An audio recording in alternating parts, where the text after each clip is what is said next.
Tahu nggak sih, Google, Facebook, Instagram, YouTube, bahkan WhatsApp yang sering Anda akses itu milik orang Yahudi loh. Bahkan chips Intel pun foundernya orang Yahudi. Dan itu hanya sebagian kecil yang saya sebutin di sini. Intinya, boleh dibilang kita harus berhenti pakai komputer dan HP kalau nggak mau menggunakan teknologi Yahudi. Bahkan Microsoft, Google, serta Facebook, mereka punya kantor riset dan development-nya di Tel Aviv, Israel. Dan data ini menurut businessinsider.com. Pertanyaannya, kok bisa ya orang Yahudi kaya raya banget? Ini nih rahasianya. Yang pertama, entrepreneurship kental di darah mereka. Secara umum, jumlah orang Israel, orang Yahudi yang jadi entrepreneur atau kerja sendiri hampir 2 kali lipat daripada etnis imigran lain di Amerika dan Eropa. Perbandingan. Orang Laos dan Puerto Rico hanya 4% yang jadi entrepreneur di sana. Sedangkan orang Yahudi hampir mencapai 30%.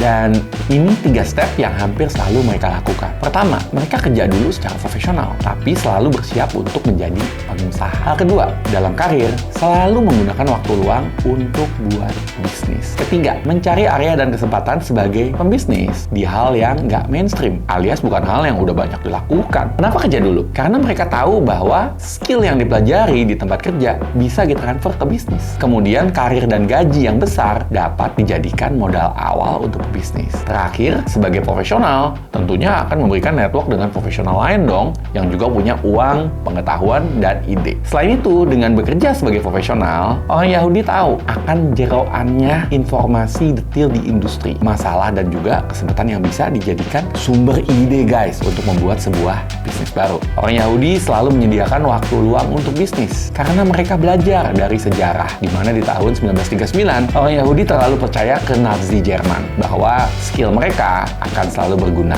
akan selalu kepake. Tapi pada faktanya, mereka dibantai. Jadi mereka belajar untuk tidak pernah bergantung kepada siapapun. Mau itu perusahaan, mau itu negara. Kalau Anda gimana? Masih ngarep kepada negara dan orang lain? Enggak lah ya. Oke, kita lanjut. Hal kedua adalah mereka mengerti cara menggunakan uang. Tahun 93, sebuah survei dari Exponent, majalah Yahudi dari Philadelphia, Amerika Serikat, memberikan gambaran jelas gimana orang Yahudi mengeluarkan uang. Sampai di sini, subscribe dulu lah. Oke guys, kita lanjut. 26,1% punya rumah kedua. 34,7% pernah keluar dari Amerika Serikat dalam 12 bulan terakhir. 49% pernah makan di luar 10 kali atau lebih dalam 30 hari terakhir.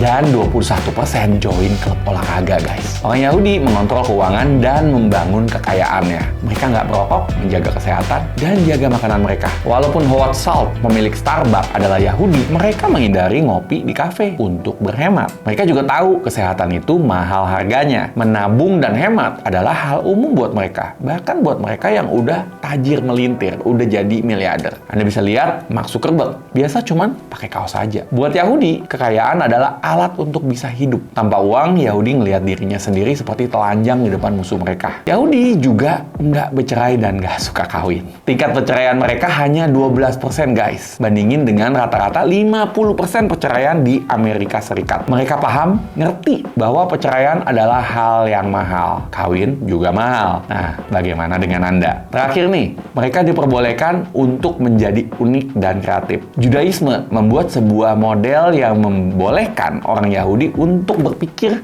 dan bertindak dengan berbeda. Mereka diajak untuk berpikir kritis. Bukan hanya nerima loh, apalagi nerima mentah-mentah. Di kebudayaan Yahudi, ada beberapa cerita mengenai Abraham yang nggak ada di kitab suci, tapi sering diulang dalam beberapa generasi. Sebagai contoh adalah cerita mengenai Abraham ketika menjaga toko ayahnya yang ngejual patung-patung sembayang. Dan saat itu ada orang tua yang ingin membelinya. Abraham bertanya, "Pak tua, umur Anda berapa?" Dan dia dijawab bahwa dia udah hampir 70 tahun. Abraham kemudian menimpali, "Kamu pasti orang bodoh deh, karena mau berdoa sama patung ini. Patung ini berusia jauh dibandingkan kamu. Patung ini baru berumur setahun." Jadi, mereka diajarkan untuk berpikir berbeda dan kreatif. Selain itu, sebagai bagian dari pendidikan agama mereka, orang Yahudi mempelajari bahasa Hebrew, bahasa yang dibaca dari belakang ke depan, kanan ke kiri, dan memiliki alfabet yang berbeda sekali dengan Inggris. Hal ini membuat individualisme menjadi sumber kekuatan buat orang Yahudi. Orang Yahudi juga dianggap dewasa dalam agama ketika berusia 13